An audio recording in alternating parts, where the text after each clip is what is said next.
Rema hari ini, Filipi 1 ayat 21-22a.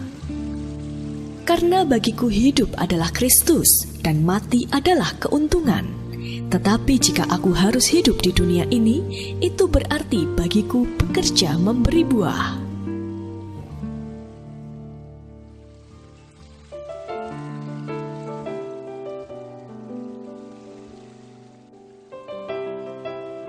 Suatu kali, ketika Yesus dalam perjalanan menuju ke Yerusalem, ia berjumpa dengan 10 orang yang sakit kusta.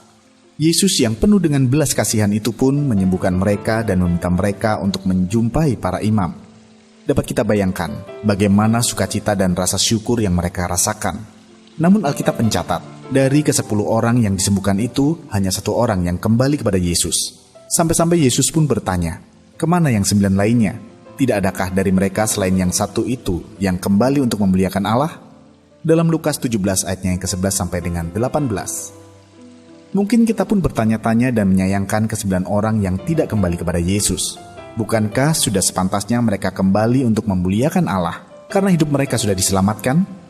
Namun sadarkah kita bahwa seringkali kita juga melakukan hal yang sama seperti ke-9 orang itu? Kita sudah diselamatkan. Kita yang seharusnya binasa, tetapi diberikan kehidupan yang penuh anugerah seperti sekarang ini. Tetapi tak jarang kita pun melupakan Tuhan. Kita harus ingat bahwa hidup kita ini sesungguhnya sudah menjadi milik Tuhan sejak Dia mati bagi kita di kayu salib.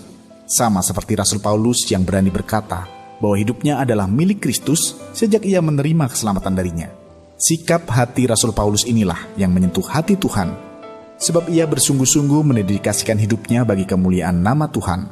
Percayalah, jika sikap hati seperti itu kita miliki, Tuhan akan membukakan rahasia kelimpahan atas hidup kita, dan kita akan melihat bagaimana hidup kita akan jauh lebih punya makna, punya tujuan, berbuah lebat, serta yang pasti, kemuliaan Tuhan akan sangat nyata dalam hidup kita. Haleluya!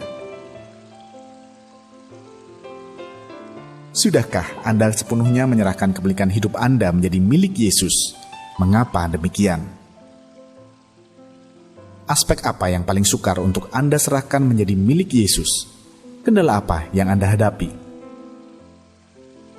Komitmen apa yang bisa Anda ambil untuk memberikan kendali dan kepemilikan hidup Anda menjadi milik Tuhan?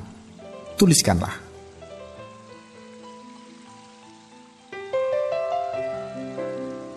Bapa, terima kasih karena Engkau sudah menebus hidup kami.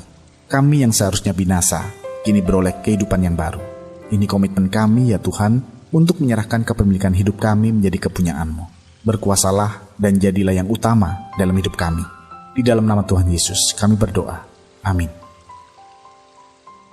Hidup kita ini adalah milik Tuhan dan untuk kemuliaan Tuhan.